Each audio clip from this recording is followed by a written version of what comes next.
오늘 이 말씀 가지고 하나님께서 우리들에게 주신 말씀의 제목을 함께 나누기로 원합니다. 비정상을 정상으로. 다시 한번 더 해볼까요? 비정상을 정상으로. 그리스도인, 기독교인으로 살아간다는 것은요, 여호와 하나님께서 원하시는 방식으로 살아간다, 이런 뜻입니다. 여호와 하나님의 뜻대로 살면은 내가 비록 그동안 좀 비정상적이었다 할지라도요, 그 비정상적인 것이 고쳐지고 회복되어서 정상으로 바뀌어지는 삶의 역사가 나타납니다. 이제 이게 성경이 가르치는 내용이고요, 이제 체험적인 목사의 체험적인 고백입니다. 여러분, 세상의 환경이 지금 망가지고 그러면서 목회자들은요, 동시에 느끼는 것이 신앙 환경이 망가졌다입니다. 신앙 환경이 왜 이렇게 됐을까? 이게 정상이 아니다, 비정상이다. 우리가 지금 세상을 경험하면서 자꾸 듣게 되는 게 이 환경 망가져서 세상이 지금 비정상적이다. 빙하가 녹아내려서 해수면이 높아지고 해수면의 온도도 높아지고 전체적인 기후가 상승하면서 기후가 온도가 상승하면서 여러 가지 부작용들이 일어나는데 전에 경험해 보지 못하던 위태위태한 일들이 우리 삶 속에 어느 날 갑자기 다가오고 있는 모습, 이걸 보고 이구동성으로 하는 얘기가 비정상적이다, 정상이 아니다. 자, 제 정상으로 돌려야 될 텐데 정상으로 어떻게 돌릴 것인가? 정상으로 돌리려면 포기하는 것이 있어야 되죠. 비정상적일 때 했던 일들을 안 해야 되죠. 이게 쉬울까요? 제가 수술을 했잖아요. 수술하고 나서 이제 체중이 자꾸 불어나야 된다고 그러니까 이제 체중에 대한 관심이 이렇게 많습니다. 근데 이제 수술하고 난 직후보다는 지금 몇 킬로가 늘었습니다만, 이제 딸은 계속해서 뉴케어를 사다 주고 먹으면서 순간순간 이걸 자꾸 복용을 하세요. 체중이 정상으로, 전의 체중으로 돌아와야 됩니다. 그러면서 그럽니다. 그런데 이제 한쪽에서 집사람은 당신 생활 습관 바꿔야 된다. 식생활 습관 바꿔야 된다. 식생활 습관. 제가 어릴 때부터 저희 큰 집이 꿀을 했기 때문에 어릴 때 꿀을 먹고 자랐습니다. 어릴 때부터 꿀을 먹어가지고 단 것을 잘 먹습니다. 그러니까 웬만한 사람들 꿀 몇 숟가락 먹으면 이게 달아서 감당이 안 되는데 저는 꿀을 그 정도 먹어도 끄덕 없습니다. 괜찮습니다. 당 종류를 좋아하는, 뭐 나이 드시면 다 당을 좋아한다고 그러는데 유독 당에 대해서 그렇게 즐기는 게 있습니다. 그 집사람 이거 끊어야 돼, 먹지 말아야 돼. 근데 잘 바뀌냐 말이에요. 자꾸 당기죠. 비정상에서 정상으로 돌아가려고 그러는데 쉽게 마음 먹는다고 딱 되냐 말이에요. 안 되죠. 그러니까 지금 이 비정상적인 환경 속에서는 문제가 생겨버렸잖아요. 비정상적인 환경 속에서는 우리가 고통을 지금 경험하고 있잖아요. 그 정상으로 돌려야 된다. 환경을 보면서 우리가 피부로 그걸 느끼면서 지금 살아가는 거죠. 그럼 신앙 환경은요? 신앙 환경이 파괴됐다는 게 눈으로 확 잘 드러나느냐? 일반 성도들 눈에 잘 안 보입니다. 목회자들 눈에만 좀 보입니다. 이거 어떡하냐? 이러면 안 되는데, 그런데 그것을 비정상에서 정상으로 전환시키는 게 쉽냐? 안 된다는 얘기를 하는 겁니다. 잘 안 된다. 그런데 여호와 하나님께서 안 되기 때문에 포기하라고 그러시냐? 그렇지는 않습니다. 하나님께서 끊임없이 경고하시고 끊임없이 말씀하시면서 비정상을 정상으로 돌려라. 오늘 또 우리에게 말씀해 주시는 줄 믿습니다. 그래서 우리가 비정상적인 그 부분이 정상으로 돌아가야 되는데요. 여러분, 신앙 환경의 파괴 속에서 나타나는 비정상적인 부분은 뭐냐요? 하면은 우리가 예수를 믿는 것은요, 세상에서 잘 먹고 잘 살기 위해서 예수 믿는 거 아니죠. 그거 어떻게 알 수 있느냐 하면 간단해요. 그거는 세상에 안 믿는 사람들 보면 알아요. 세상에 안 믿는 사람들이 그럼 다 망하고 다 못 사냐? 아니잖아요. 우리보다 잘 사는 사람 훨씬 많습니다. 많이 있습니다. 그럼 예수 믿는다는 것이 잘 먹고 잘 살기 위한 게, 안 믿어도 잘 먹고 잘 살 수 있구나. 그러니까 안 믿어도 그건 잘 먹고 잘 살 수 있어요. 그러니까 예수를 믿는다는 것은 잘 먹고 잘 살기 위한 것이 아니구나, 이게 전제가 되어 있는 거예요. 그럼 뭘까? 세상에서 아무리 잘 먹고 잘 살아도 안 되는 게 있다. 그게 뭘까? 구원 못 받는데. 세상에서 아무리 잘 먹고 잘 산다고 해서 구원의 은혜가 임하냐? 그건 아니다. 구원의 은혜, 영생을 받는 자의 삶, 그건 어떻게 되느냐? 예수 믿어야 된다.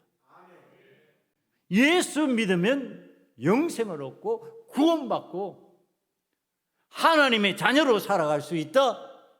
그래서 하나님의 은혜로 살기 때문에 세상의 것의 풍요를 체험하지 않는다 할 때도 하나님 앞에서 그것이 감사하고, 그것이 행복하고, 그것이 기쁨이 되고, 이것이 다 하나님의 은혜입니다, 이렇게 말할 수 있게 된대. 여러분, 지금 그거 우리에게 가르쳐 주시려고 그런 거죠. 그런데 오늘 우리들이 신앙생활을 하면서 말씀이 가르쳐 주시는 이런 내용들이 기준이 아니고 내가 기준이 자꾸 되어버리는 것이죠. 내가 기준이 되어 있는 그 신앙생활의 내용 속으로 보면은 내 욕구예요. 내 욕구를 채워주세요. 하나님의 뜻이 무엇이고 하나님의 구원의 은혜 가운데서 내가 어떻게 살아야 될까가 나의 생각, 나의 믿음의 내용이 아니고 내가 필요한 것 채워주세요. 내가 원하는 것 채워주세요. 자꾸 이쪽으로 흘러가고 있는 거죠. 그러면 이게 비정상적이라는 겁니다. 내가 원하는 것을 채워달라고 하는 순간에 신앙적 파괴는 일어나기 시작합니다. 신앙 환경의 파괴가 일어나기 시작합니다. 하나님 기뻐하시는 신앙 삶의 모습이 아니고 하나님 기뻐하시지 않는 삶의 신앙적인 내용이 전개되기 시작합니다. 그래서 하나님이 원치 않아 하신 것을 자꾸 하게 되는 거죠.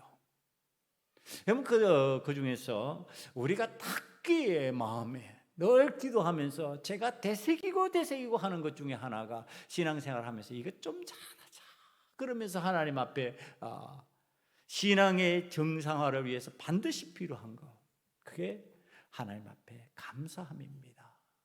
여러분, 감사를 할 수 있는 사람이냐? 제가 사람을 평가하는 큰 기준 중에 하나가 이 사람에게 감사가 있느냐 없느냐예요. 감사가 없으면요 다 무용지물이에요. 감사가 없으면요 그 속에서 배신이 일어나고, 감사가 없으면요 그 속에서 원망이 생기고요, 감사가 없으면요 삶의 기쁨도 없어요. 감사가 없으면요 모든 게 막 망가지기 시작해요. 그런데 감사가 있으면요 안 되는 것 같은데 해내요. 힘든 것 같은데 이겨내요. 감사가 있으면은 별로 기쁠 것 같지 않은데 그 삶이 기뻐하는 삶이 돼요.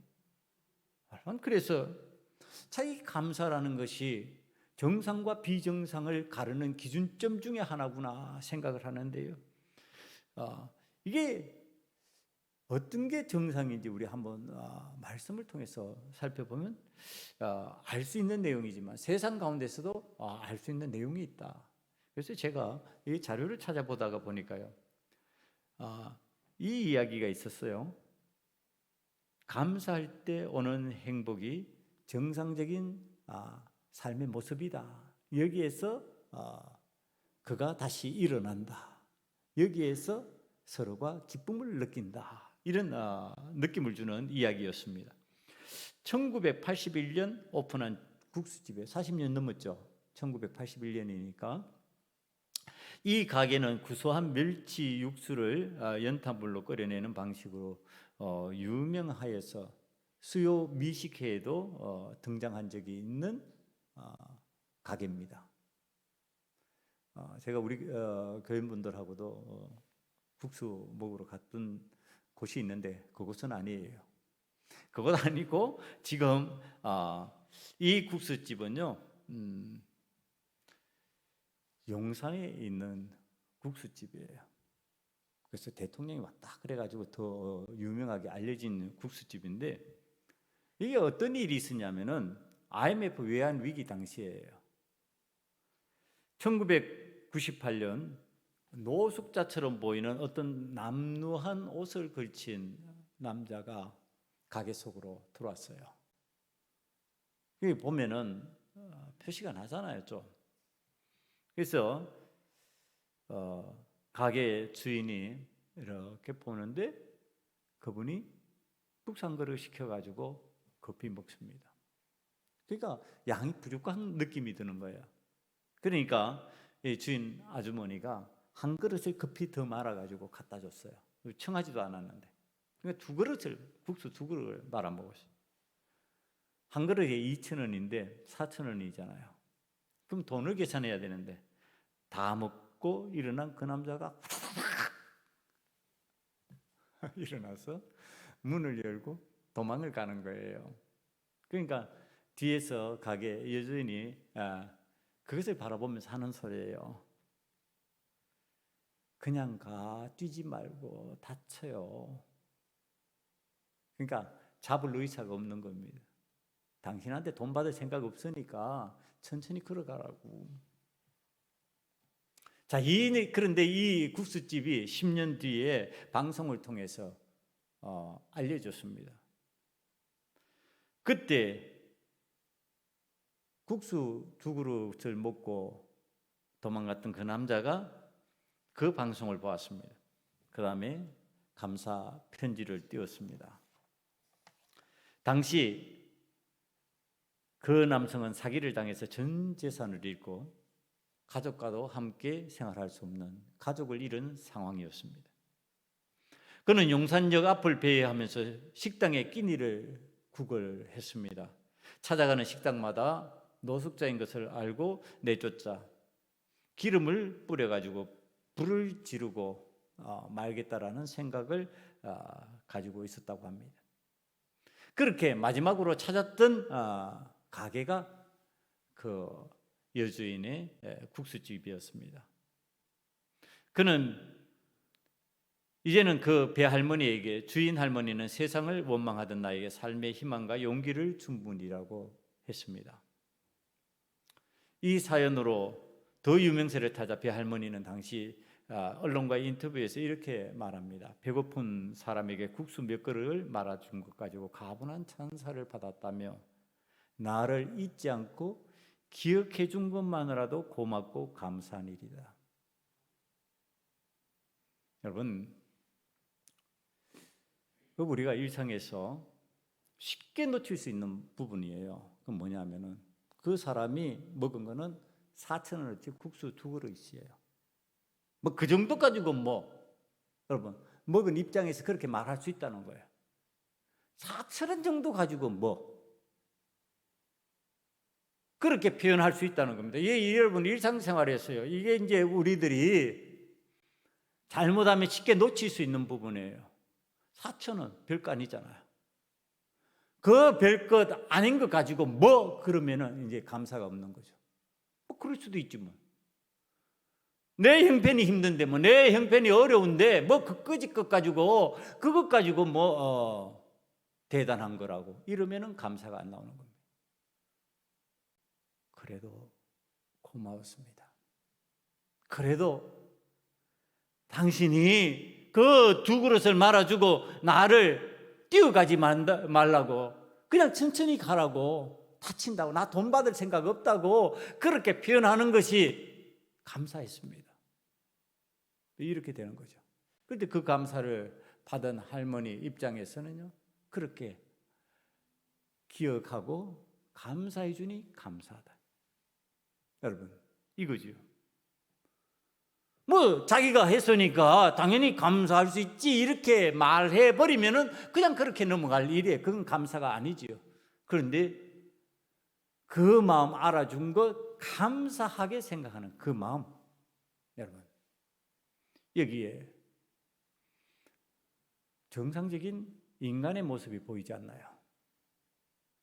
감사를 작은 것에서도 표현할 줄 아는 그 사람, 그 감사를 받으면서 또 감사하고 있는 그 사람의 마음 속에 정상이라고 하는 단어가 안 보이냔 말이에요.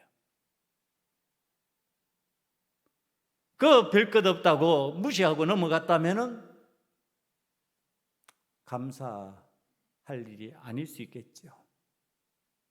뭐 그까지 끝 했다면은 그거 일상에서 많은 사람들이 오늘도 여전히 세상을 살아가면서 내가 힘든데 뭐 그까지 끝 가지고 이런다면은 여러분, 그 마음에 무엇을 읽을 수 있나요? 비정상이에요.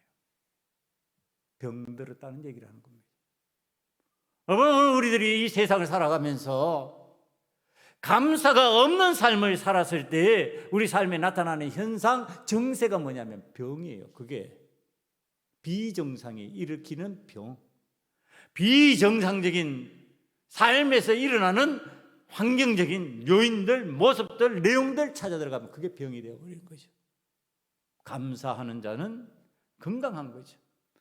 오늘 신앙생활을 하면서도 하나님 앞에서 감사를 제대로 할 수 있느냐 없느냐의 문제는 참으로 심각한 우리들의 문제가 될 수 있다. 제가 왜 이쪽으로 하나님께서 말씀을 주실까, 이 내용을 읽으면서 이렇게 생각을 하게 하실까 그랬는데, 오늘 이 세상을 살아가면서요, 교회 속에 나타나는 여러 가지 현상들 중에 그리스도인들이 감사를 모르고 당연시 하는 경향들이 너무나도 많다는 거예요. 그거 왜 그런지 아세요? 그리스도인들 속에요, 반드시 따라붙는 게 있어요. 하나님의 은혜입니다. 맞지요? 하나님의 은혜입니다. 하나님의 은혜인데 하나님의 은혜를 내가 받았기 때문에 당신하고는 상관없어요. 그게 맞나요? 여러분, 하나님의 은혜로 지금 내가 이렇게 되었기 때문에 당신은 상관이 없어. 그거 맞냐는 거예요. 이 문제를 예수님이 다루신 부분이 있어요. 그게 말씀을 준비하는 가운데 생각이 났어요. 마가복음 7장 5절 이하의 이야기입니다. 이에 바리새인들과 서기관들이 예수께 묻되 어찌하여 당신의 제자들은 장로들의 전통을 준행하지 아니하고 부정한 손으로 떡을 먹나이까? 이렇게 예수님한테 힐문하는 거, 힐문. 예수님을 비난하면서 지금 예수님한테 묻는 게 아니에요. 예수님 가르침을 주세요. 예수님, 우리 몰라서 그러니까 저래도 괜찮은가요? 이게 아니고 왜 안 해? 이거 해야 되는 거 아니야? 지금 그러면서 이의제기를 하는 거죠. 예수님 앞에. 그러니까 예수님이 여기 반응하신대요. 제가 말씀을 읽으면서 느끼는 거예요. 예수님이 화가 났어요. 화가 난 예수님이에요. 예수님의 대답 한번 보세요. 이르시되 이사야가 너희 외식하는 자에 대하여 잘 예언하였도다. 외식에 대해서 또 이제 얘기합니다. 그러면서 기록하였으되 이 백성의 입술로는 나를 공경하되 마음은 내게서 멀도다. 주여 주여 하는데 너희들이 그거 진짜 주여 그러고서 부르는 것이 아니고 나에게 공격할 빌미를 찾는 거지. 당신 제자들은 왜 그래? 당신 따르는 사람들은 왜 그래? 우리는 안 하는데 왜 그렇게 말하고 있어? 지금 예수님이 그렇게 얘기하고 계시는 거죠. 그러면서 예수님이 계속 말씀하시는 내용이요, 7절이에요. 사람의 계명으로 교훈을 삼아 가르치니 나를 헛되이 경배하는도다. 사람의 계명을 앞세우고 하나님을 경배하는 것, 주님을 경배하는 것, 이거 헛된 방식으로 바뀌었다. 너희가 하나님의 계명은 버리고 사람의 전통을 지키느니라. 아니 신앙생활이 언제 사람의 전통이었느냐? 하나님의 계명이었지. 지금 이거예요. 여러분, 이게 교회가 비정상으로 전환되는 내용 속에 들어가 있는 내용이에요. 뭐가 우선이다? 사람의 전통이 우선이다. 사람이 익숙하고 좋아하는 것이 우선이다. 하나님의 계명, 하나님의 말씀이 우선이 아니다, 이 얘기를 하는 거예요. 하나님 말씀이 우선이 되어가지고 사람의 전통이 따라가야 되는데, 전통이 딱 앞을 끌고 가려고 그러고 말씀이 따라오라 이렇게 돼버리는 거예요. 여러분, 그러니까 기가 막힌 현장이 되는 거예요. 한국교회 중에서 뭐 여러 가지 얘기를 목회자들하고 얘기를 나누다 보면은 기가 막힌 얘기들이 많습니다. 저 강남 쪽에 큰 교회인데요, 권사님만 수천 명이 된대요. 그러니까 참 좋잖아요. 권사님이 수천 명 되니까. 근데 그 권사님 중에 한 분이 그렇게 얘기했대요. 담임 목사님은 내 얼굴도 몰라요. 기가 막힌 얘기를 지금 하고 있는 겁니다, 여러분. 담임 목사님이 모르는 얼굴인데 권사가 되어 있는 거예요. 어떻게 그렇게 됐을까? 이게 사람의 전통이에요. 조직이에요. 시스템이에요. 구역에서 추천하고, 추천된 구역에서 교구에서 추천하고, 그러면은 그 시스템대로 그냥 가버리는 겁니다. 저도 대교회를 섬겨봤으니까 내용을 알아요. 여러분, 이게 맞냐는 거예요. 하나님 앞에 직분자가 된다는 거, 하나님 앞에 일꾼이 된다는 건 어떤 의미인데? 제가 시골 가면은 같이 얘기도 나누고 식사도 가끔 하는 장로님 계세요. 이 장로님이 공장장을 했는데 후임 공장장으로 온 후배, 그러니까 후임 공장장으로 설 사람, 장로 될 사람이었대요. 그런데요, 다 해요. 다 한다는 게 무슨 뜻일까? 세상 사람 하는 거 다 한대. 아니, 이 사람이 어떻게 장로가 됐을까? 그런데 그걸 또 얘기 안 하면 좋은데 직원들한테 다 얘기를 한대. 또 여러분, 도대체 하나님 앞에서 사람이 전통적으로 필요하다 그러고서 해나가는 것이냐, 아니면 하나님의 뜻대로 하나님께서 원하시는 방식으로 해나가시는 거냐? 여러분, 우리들이 하나님 앞에서 신앙생활을 하면서 세상에서 해도 괜찮은 거 있어요. 그러나 하나님 앞에서는 하면 안 되는 게 있어요. 그건 하지 말아야 돼요. 여러분, 극장에 가서 졸고 자는 거 그거 괜찮아요. 저도 재미없으면 전에 보다가, 지금은 뭐 거의 본 적이 없습니다만, 보다가 자요. 뭐 재미없는데 억지로 그 눈 뜨고 보냐고. 자.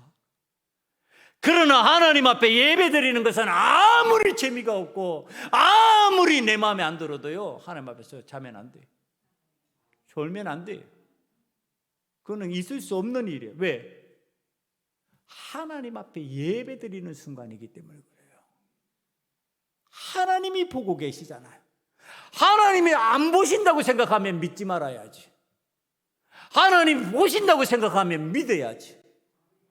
하나님이 지금 이 시간에 우리의 예배를 받으시려고 임재하여 계시고 우리를 지켜보신다 그러면요, 못하는 일이죠. 지켜보시는데 해요? 못할 일이에요. 지금 예수님이 이 바리새인과 서기관들에게 하는 거예요. 너희들의 전통으로 하나님의 말씀을 폐하며 또 이 같은 일을 많이 행하느니라. 너희들이 어떻게 하는 줄 아냐? 너희들이 하나님의 은혜라고 하는 표현, 그 표현을요, 예수님이 이렇게 표현하고 있는 거예요. 너희들이 너희 부모에게 하여야 할 일을 고루방 그르고 하나님께 드림받았다 그러면 나머지 안 하지. 이게 무슨 얘기인지 아세요? 왜 하나님의 말씀대로 안 하냐? 하나님이 언제 그렇게 하라고 그랬냐? 고루방 그르고 안 해도 된다고 언제 그렇게 말씀하셨냐? 하나님께서 언제 사람에게 해야 될 것을 하지 말라고 가르치셨냐? 하나님은 사람들에게도 해라고 가르치셨죠. 하나님의 말씀은 하나님께뿐만 아니라 사람에게도 해라 그랬는데 너희는 사람에게는 괜찮아 그러면서 그 이득, 그 실리 너희들이 다 취하고 있냐? 너희들이 유리한 대로 해석하고 있냐? 이거 왜 그런지 아세요? 지금 제자들이 길을 가다가 배가 고프니까 우리나라 말로 하면 배이삭을 이렇게 훑어가지고 손으로 비벼가지고 그걸 좀 이렇게 씹어 먹은 거예요. 그랬더니 그 손 씻지도 않은 거 가지고 이 음식을 지금 입 안에 넣었다고 지금 그 얘기하는 거예요. 그러니까 예수님 정말 한심한 거야. 사람의 입으로 들어가는 것이 더러운 것이 아니라 나오는 것이 더러운데 너희들은 그런 것은 생각지 아니하고 지금 그것을 힐문하냐? 그렇게 당신들의 제자가 하는 짓이 한심합니다 그러고서 지금 욕하냐? 여러분, 이걸 예수님께서는 너희들이 편의대로 신앙생활 하지 말아라, 그런 방식, 그걸 하나님께서 원하는 게 아니다. 하나님께서 원하시는 것은 진짜 하나님의 말씀을 쫓는 것, 그게 힘들어도 어려워도 그 일을 하라고 그러는 것이다. 그러면서 사람 핑계 대지 말아요. 하나님의 말씀을 쫓아 하나님께서 원하시는 그 방법대로 구원하여 생명에 이르게 하는 그 방식대로 힘들어서 그거 하자. 그게 더 중요한 거지. 뭐 그거 나 배이사 손으로 비벼서 먹어서 그래 좀 더러운들 그게 뭔데? 나오는 게 더 더럽지. 너희들에게서 얼마나 더러운 것들이 많이 나오냐? 너희들에게서 얼마나 너희를 흉측하게 보이는 것들이 많이 나오냐? 근데 왜 들어가는 거 그거 너희들의 전통으로 만들어 놓은 거 그거 안 지켰다고 그래서 그렇게 지금 비난하고 말하느냐? 그래서 예수님은 그걸 외식이라고 얘기하는 거예요. 우리가 여러 번 반복해서 얘기하는 이 외식은 뭘과 연결되어 있다고 누룩이라고 부른다고요. 누룩은 뭐라고요? 우리가 보기에 그것은 좋은 것일 수 있어요.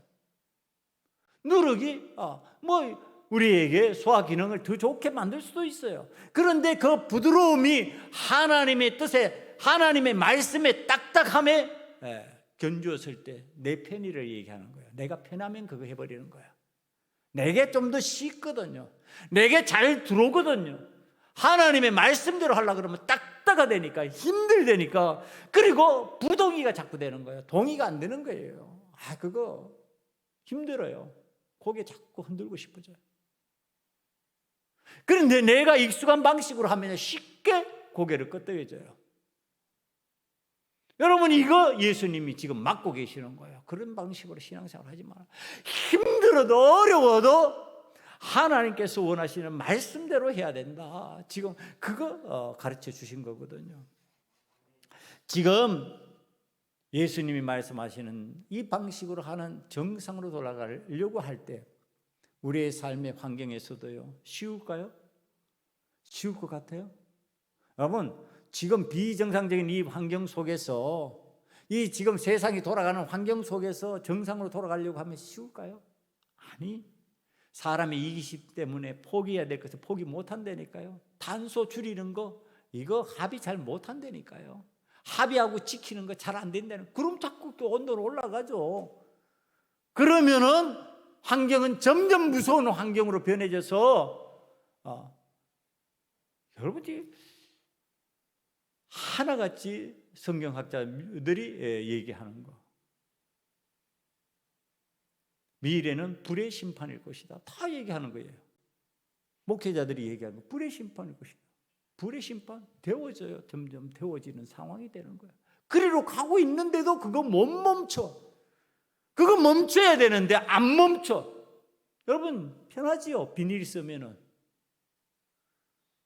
나도 깜짝 놀라요. 우리 집 비닐 정리 제가 하는데, 제가 이거 치우기 위해서 정리하는데 보면 엄청나게, 이거 배달을 자꾸 시키니까 배달시키는데 전부 다 비포장으로 들어오는데 이거 뭐 감당도 못하는 거예요. 이게 어떻게 될 것 같아요? 이게 우리 몸속으로 들어온다니까. 이게 우리 환경 속으로 들어가서 우리를 파괴시켜 버린다니까. 신앙생활은 안 그러냐 말이에요. 신앙생활이 그렇게 망가지고 편한 것 때문에 내 속으로 들어왔을 때 그것이 나를 어떻게 병들게 만들어 버리냐 말이에요. 오늘 그 얘기를 이제 이삭의 집안을 통해서 우리들에게 가르쳐 주고 있습니다. 지금 이삭의 집안에 돌아가는 환경, 여러분들 말씀을 읽으면서 이거 정상이다 이렇게 보여집니까? 안 보여지죠. 비정상적이구나. 왜 이렇게 되지? 왜 이렇게밖에 할 수 없을까? 그것 우리들이 한번 살펴봅니다. 30절 말씀을 보면요, 이삭이 야곱에게 축복을 했어요. 야곱이 이제 속여가지고 아버지의 축복을 받았습니다. 그러니까 축복 받은 이 야곱이 아버지에게 축복받자마자 이게 들킬까봐 빨리 도망쳐 나왔을 거 아니에요. 받을 때 열심히 받고 빨리 도망쳐 나왔는데 이어서 에서가 돌아왔습니다. 에서가 돌아왔는데 여러분 이제 주의해서 이 부분 좀 보시기 바랍니다. 에서가 돌아왔는데요, 이 에서가 어떻게 하고 왔다고 설명하고 있느냐 하면요, 31절에 보니까 그가 별미를 만들어 아버지께로 가지고 가서 이르되 아버지 일어나서 아들이 사냥한 고기를 잡수시고 마음껏 내게 축복하소서. 지금 에서에게 이삭이 어떤 명령을 내렸어요? 너 사냥 잘하지? 빨리 나가서 사냥터에 가서 빨리 짐승을 잡아가지고 그 고기로 요리를 만들어가지고 별미를 만들어서 나에게로 가져와라. 그럼 내가 마음껏 먹고 축복하겠다. 이거 그대로 시행한 에서예요. 여러분, 에서가 지금 아버지 이삭의 명령을 따라가지고 그 말을 그대로 신속하게 빨리 나가서 열심히 뛰어다녀서 짐승을 잡고 짐승으로 별미를 만들어가지고 지금 아버지한테 가져왔다니까요. 그런데 왜 축복 못 받아요? 지금 아버지 앞에서 지금 아버지의 말씀을 잘 순종하고 있잖아요. 그런데 이 에서가 복을 못 받는 거예요. 이삭이 별미를 가지고 들어온 에서를 향해서 축복해달라고 그러니까 깜짝 놀라면서 이르되 너는 누구냐? 나는 축복할 자를 축복했는데 너는 누구에게 다시 나의 축복을 받으려는가 하고 묻습니다.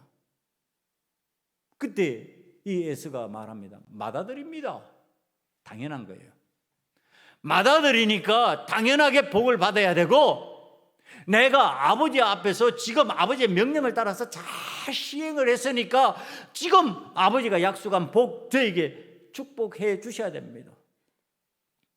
당연한 거예요. 예, 당연하다는 표현에 제가 자꾸 강조를 하죠. 지금 당연하게 맏아들이고 당연하게 아버지의 말씀을 따라서 내가 잘 순종했으니까 복을 받아야 된다, 축복받아야 된다. 당연이라는 거예요. 당연하다고 생각하면 뭐가 없을까요? 감사가 없어요. 당연해지면, 내가 이 일에 대해서 당연한 권리를 가지고 있다고 생각하면요, 감사 안 해요. 그렇게 돼야 되는 게 맞기 때문에. 그런데 뭐 지금 내가 그 당연함을 따라서 누리는 건데 뭐 감사하냐, 이렇게 되는 거예요. 여러분, 에서가 당연한 듯이 권리를 주장하는데 성경은 다시 놀라운 얘기를 합니다. 이삭이 심히 크게 떨었다, 이렇게 표현을 합니다.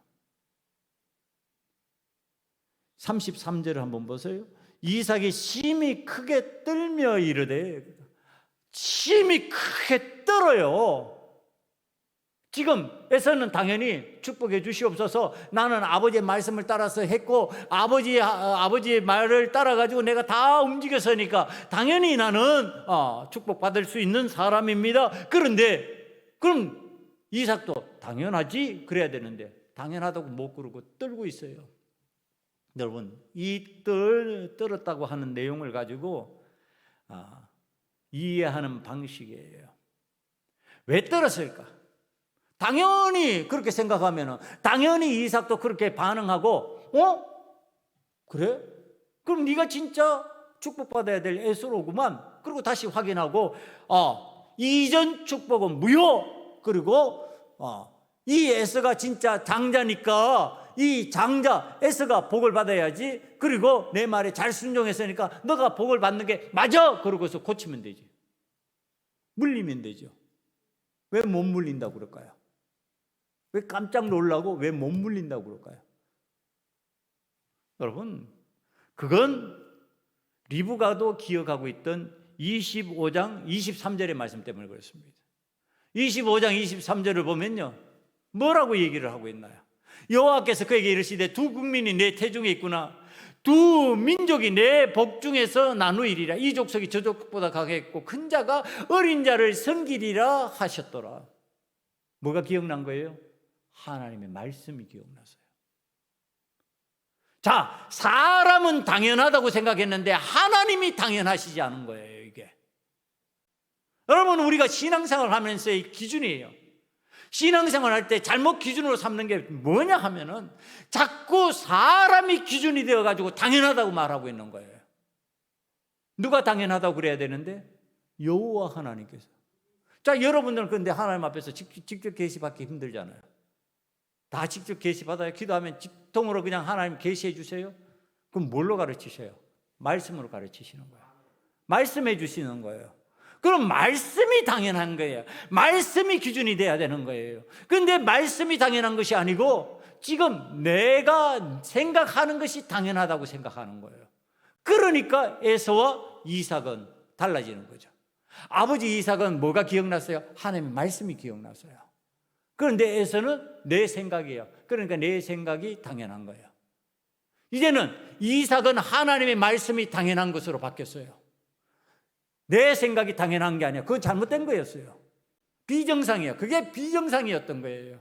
하나님의 말씀이 정상이에요. 하나님의 말씀이 기준이에요. 그게 정상이니까. 그런데 지금 그 정상으로 돌아가 보니까 에서가 요구하는 게 비정상이에요. 그러니까 다시 축복을 물리면 되는데 못 물리는 거예요. 안 된다. 못 물린다. 그 얘기가 33절 하반절에 나옵니다. 내가 다 먹고 그를 위하여 축복하였은즉 그가 반드시 복을 받을 것이니라. 못 물린다니까요. 왜? 하나님 말씀이 기억났으니까. 하나님의 말씀이 당연한 것이 되었고 하나님 말씀이 정상이니까 사람이 지금 비정상인 거예요. 에서의 요구가 비정상인 거예요. 자기가 한 행동들이 이게 비정상적인 줄 알았어요. 그런데 그게 정상이었던 거예요. 하나님 말씀에 보면은. 그러니까 깜짝 놀란 거예요. 자기는 속아서 했는데 그것이 비정상이 정상으로 바뀌어버린 거예요. 여러분, 우리가 하나님 앞에서 은혜 받은 자가 되는 것은요, 비록 나는 부족하고 나는 어리석은데 하나님의 은혜로 내 어리석은 것이 정상으로 나타나는 은혜가 큰 은혜인 줄 믿습니다. 여러분, 이삭이 그 큰 은혜를 받은 거예요. 그걸 깜짝 놀란 거죠. 여러분, 하나님 앞에서 오늘 우리들이 신앙생활을 하면서 비정상적인 신앙생활을 하면요, 어떻게 요구하는 줄 아세요? 에서같이 요구하는 거예요. 에서가 이제 비정상적인 모형이에요. 모형인데 어떻게 합니까? 축복하소서, 내게 복을 주소서. 축복하소서, 내게 복을 주소서. 내가 장자입니다. 내가 맏아들입니다. 내가 아버지의 말씀에 잘 순종해가지고 사냥한 고기를 지금 별미로 만들어서 아버지께로 가져오지 않았습니까? 그러니까 내가 축복받아야 됩니다. 내가 당연히 맏아들로서 이 권리가 있습니다. 이러니까요, 이 비정상이 자신을 정상이라고 생각을 했을 때 그 속에서 뭐가 생겨날까요? 분노가 생겨나는 거예요. 여러분, 신앙생활을 비정상적으로 하면요, 내 속에서 분노가 자꾸 생깁니다.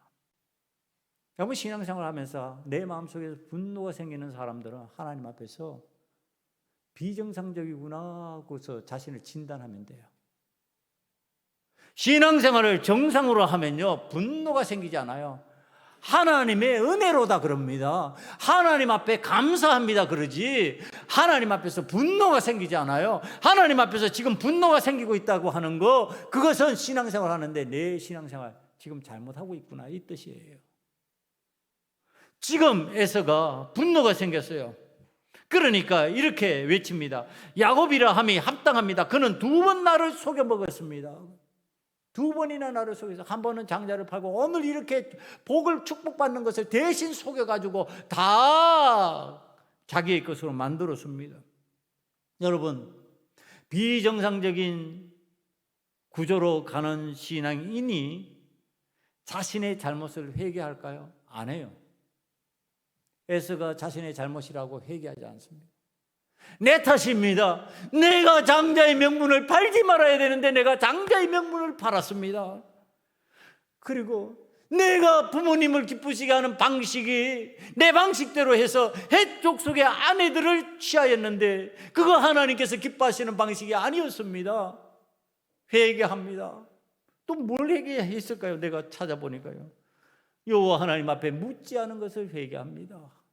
내가 이게 하나님 앞에서 받아야 될 복인지 하나님 앞에 묻지 않았습니다. 내 마음대로 나는 받아들이니까 당연한 권리로 알고 당연히 그것을 내가 누릴 것이라고 생각했는데 그거 하나님 앞에서 회개합니다. 여러분, 그 마음속에 이제 이 에서는 자신은 정상이고 야곱이 비정상이라고 생각하니까 이 야곱을 향해서 원망이 생깁니다. 원망이 생기고 그 원망으로 인하여서 지금 어찌할 줄 모르는, 주체 못하는 흥분 상태가 됩니다. 야, 여러분, 이게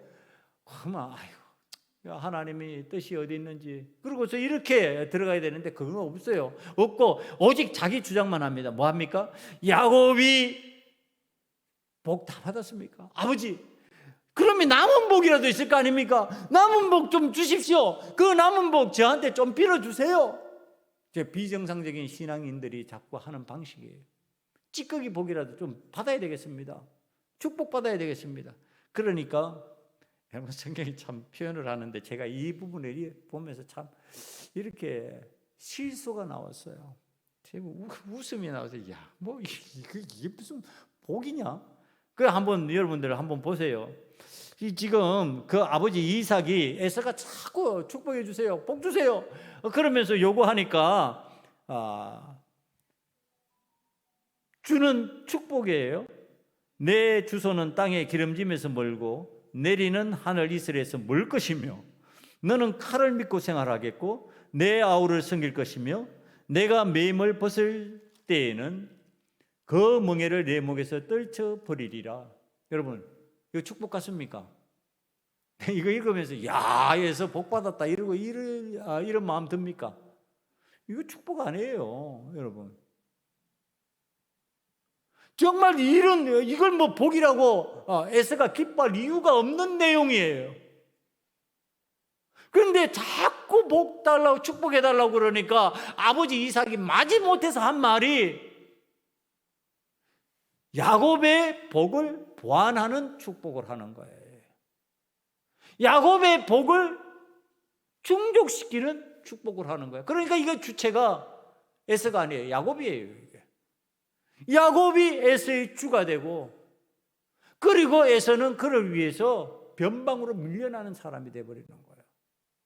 여러분, 그런데 이게 축복이라고 받고 앉았냔 말이에요. 여러분, 신앙이 비정상이 되면요, 억지 복이라도 받아야 되겠다고 몸부림치는 사람으로 바뀌어버려요. 여러분, 억지 복이라고 하는 거, 이게 하나님 앞에서 맞냔 말이에요. 하나님 앞에서는 억지 복이 없어요. 억지로 복을 받는다, 없다니까요. 하나님께서는 은혜로 기쁨으로 우리에게 복을 주시는 거예요. 우리가 억지로 달라 그런다 그래서 주는 복이 아니란 말이에요. 그런데 지금 이 에서는 억지 복을 받는 거예요. 그러니까 신앙 개선이 안 일어납니다. 억지 복을 받으니까 자기를 돌아보고 회개할 수 있는 기운이 생기지 않습니다. 그러니까 지금 그 속에 있던 분노가 계속 증폭되니까 41절로 넘어가면요, 이렇게 외치는 소리가 들립니다. 제일 끝절에 보면요, 내가 내 아우 야곱을 죽이리라. 여러분, 쌍둥이 동생 죽여버리겠대요. 여러분, 지금 뭐 때문에 그래요? 이게 지금 복 받았냐, 복 받냐, 못 받냐의 문제예요. 축복을 받았냐, 못 받았냐. 이루어진 것도 아니에요. 지금 축복이, 아버지의 축복이 이루어진 상황도 아닌데, 지금 축복을 못 받았다고 분노가 생겨가지고 그 이루어지지 않은 일 가지고 내 동생 죽여버리겠다, 이 마음 드는 거예요. 여러분, 이 삶이 정상이냔 말이에요. 이 신앙생활이 정상이냐고. 이건 비정상이에요. 하나님 앞에서 우리들이 진짜 현재 일어나고 현재 진행되고 있는 그 일들에 관해서 여호와 하나님의 말씀을 듣고 그것이 내 삶에 적용이 될 때 그게 두려운 거지, 지금 일어나지도 않은 일 가지고 죽여버리겠다고 덤비고 있는 이 비정상적인 신앙의 모습. 여러분, 이게 에서의 모습이에요. 이 에서가 과연 하나님 앞에서 복을 받을 수 있겠냐 말이에요. 에서의 이 마음이 과연 하나님의 은혜를 받고 감사할 수 있겠냐는 거예요. 하나님께서 이 에서에게 다 주셨다고 그래요. 지금 야곱에게 갈 거 다 몰아서 주셨다고 그래요. 다 받았다고 그래요. 에서가 다 하나님의 은혜입니다, 하나님께서 나에게 주신 복입니다, 이렇게 감사했을까요? 제가 봤을 때 감사 안 할 거예요. 왜? 당연하다고 생각했으니까. 자기의 권리라고 생각했으니까. 여러분, 오늘 우리들이 신앙생활을 하면서 하나님 앞에서 당연하다고 생각하고 권리라고 생각하는 순간에 감사는 싹 사라집니다. 그리고 비정상적인 신앙생활을 하게 됩니다. 그 비정상적인 신앙생활에는요, 원망과 저주가 있습니다. 거기에서 너 죽여버리겠다고 하는 살인의 의도가 생깁니다. 여러분, 자, 이삭의 집안에서 일어나고 있는 이 비정상적인 일들, 이 일들을 하나님 앞에서 우리들이 바라봐야 됩니다. 이제 리브가가 동생을 죽여버리겠다고 하는 형 에서의 말을 들었잖아요. 그랬더니 이제 불러놓고 잠깐만, 며칠만 외삼촌 라반의 집에 가가 있다가 내가 그곳에서 이곳으로 온 것처럼 거기에서 결혼해서 왔으면 좋겠다.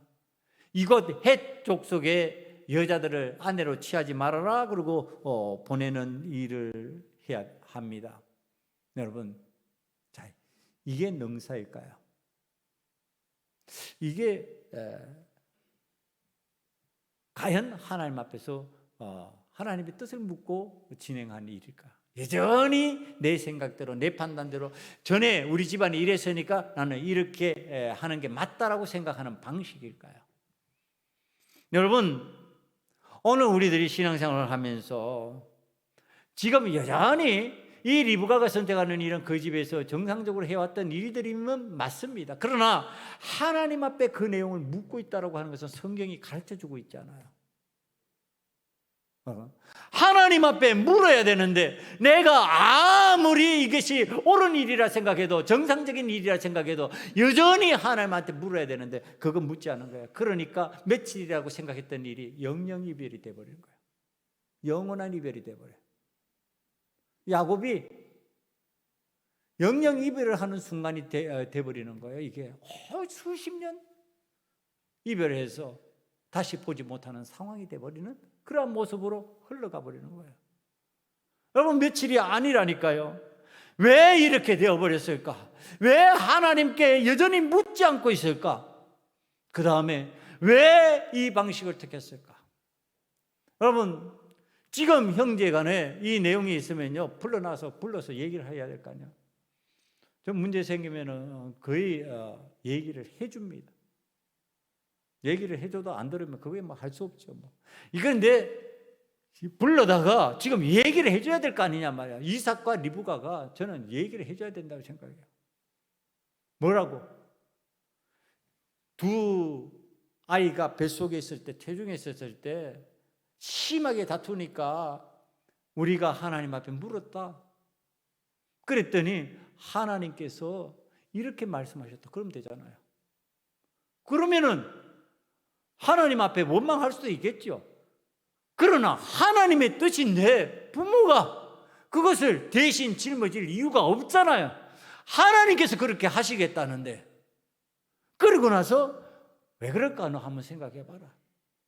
나 같으면 그렇게 얘기했을 것 같다. 에서야, 너는 해족 속의 여자들을 네 아내로 택하지 않았니? 너 하나님 앞에 묻지 않고 네 좋은 대로 그렇게 해버렸지. 그런 방식을 하나님 싫어하시는 거야. 너 네 장자의 명분을 네 동생 야곱에게 팔아먹었지. 팥죽 한 그릇에. 그거 하나님 싫어하는 거야.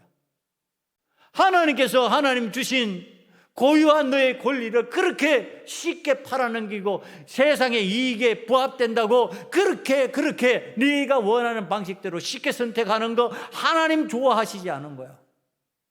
여러분, 가르쳤어야죠. 안 가르치고 있어요.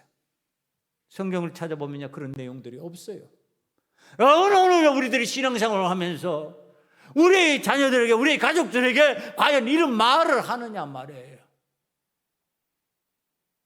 저는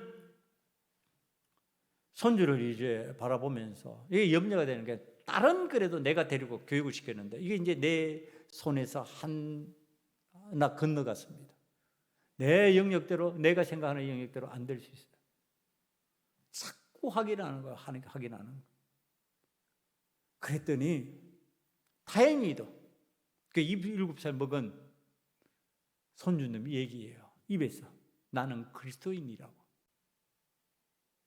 동생한테 얘기하는 가운데 나오는 거예요. 동생이 발렌타인데이 뭐예요? 발렌타인가 뭐예요? 그거 뭐 귀신 노래하는 게. 예? 그거 좋아가지고 나는 그게 좋아. 그러니까 그리스도인은 그런 노래 하면 안 돼. 나는 그리스도인이라서 거기에 동의해 줄 수 없어. 그게 얼마나 기쁜지. 여러분, 가르쳐야지. 교육해야지. 애들이 좋아한다고 그냥 좋아하니까 해라. 그냥 괜찮아. 편하니까 너가 하고 싶으니까 해라. 그럴 수 있냐 말이야. 아니잖아요, 여러분. 여러분, 멘토 교육합니다. 우리 교회가. 다시 가르치는 거예요. 다시 가르치는 거예요. 이전에 멘토 교육 안 받았던 사람들 많지 않아요. 많이 받았어요. 받은 대로 사냔 말이에요. 여러분, 하나님 앞에서 비정상으로 돌아가 버리는 그 순간이 오면요, 하나님 앞에서 은혜가 감사한 것이 아니고 당연한 것이 되어버리고, 당연한 것이 되는 순간에 모든 것은 나 중심으로 돌아가 버려요. 내가 원해서 내가 하고 싶은 대로. 그러니까 하나님은 안중에도 없는 거예요. 하나님 안중에 없으니까 하나님 앞에 묻지도 않아요. 하나님 앞에 묻지도 않으니까 비정상이 정상으로 돌아갈 기회가 없어요. 하나님 앞에 물어야지 비정상이 정상으로 돌아가죠. 하나님 앞에 기도해야지 비정상이 정상으로 돌아가죠. 여러분, 기도하지 않는데 어떻게 회개가 일어나요? 어떻게 하나님 앞에서 정상적인 사람으로, 정상적인 신앙인으로 살 수 있다고 말할 수 있어요? 여러분, 우리들이 오늘 이 에서의 삶을 보면서, 이 야곱의 삶을 보면서, 이삭과 리브가의 삶을 보면서 왜 이들은 하나님 앞에서 해야 될 일을 하지 않았을까? 여러분, 이들은 족장의 가정이에요. 이스라엘의 3대 족장, 믿음의 3대 족장 그러면요, 아브라함, 이삭, 야곱이에요. 거기에 나오는 사람들이에요. 그럼 우리보다 믿음 없다 이렇게 말하기 힘들다니까요. 그런데 이런 모습이 있지 않느냐는 거예요. 그럼 우리들 속에 있다 없다? 있다. 그럼 어떻게 되냐? 정신 바짝 차리죠. 이들이 못했던 거 우리는 하자. 이들이 안 했던 거 우리는 하자예요, 여러분. 세상의 모든 교회가 다 한다고 당연하게 해야 그렇게 하는 건데, 그렇게 되는 건데, 그러는 것이 아니라 하나님이 원하시면 하는 것이고, 하나님 원치 않으면 못 하는 거죠, 여러분. 네? 오늘 하나님이 원하시는 대로 여러분들이 비정상에서 정상적인 신앙인으로 돌아갈 수 있는 은혜가 임하기를 간절히 축원합니다. 하나님, 그 은혜가 귀한 거죠. 비정상에서 정상으로.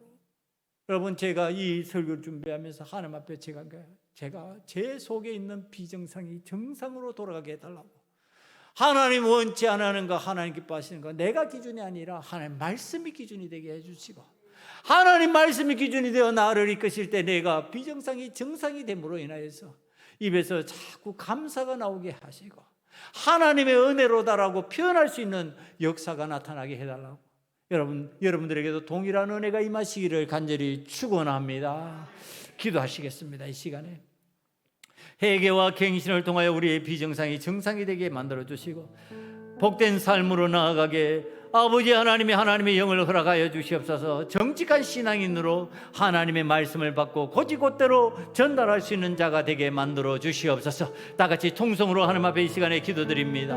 아버지 하나님 아버지 앞에 회개와 갱신을 통하여 우리의 비정상이 정상이 되기를 원하며 아버지 하나님께서 주시는 복으로 아버지 나아가는 자가 되기를 원합니다. 아버지 우리의 만족을 위해서 비정상적인 것이 아버지 우리의 삶을 지배하지 않도록 도와주셔서 여호와 하나님을 기쁘시게 하는 자, 여호와 하나님 앞에서 감사할 수 있는 자로 살아갈 수 있는 하나님의 영을 허락하여 주시옵소서. 아버지 하나님의 말씀을 받았으니 정직한 영을 허락하여 주시고 정직한 신앙인으로 여호와 하나님 앞에서 살아갈 수 있는 은혜가 저희들에게 임하게 만들어 주시옵소서. 아버지 하나님, 우리의 모습에 비정상적인 내용들이 하나님 앞에서 고쳐지기를 원합니다. 회개와 갱신을 통하여서 비정상이 정상이 되게 만들어 주시고 아버지 하나님 앞에서 복을 받는 인생들이 되기를 원합니다. 아버지 하나님의 말씀을 받았으니 그 말씀대로 정직하게 살아갈 수 있는 자가 되기를 원합니다. 아버지의 말씀에서 벗어나서 내 생각대로 아버지의 불의한 자리에 들어가지 아니하도록 우리 하나님의 자녀들을 도와 붙들어 주시옵소서. 예수님 이름으로 감사하며 기도드리옵나이다. 아멘.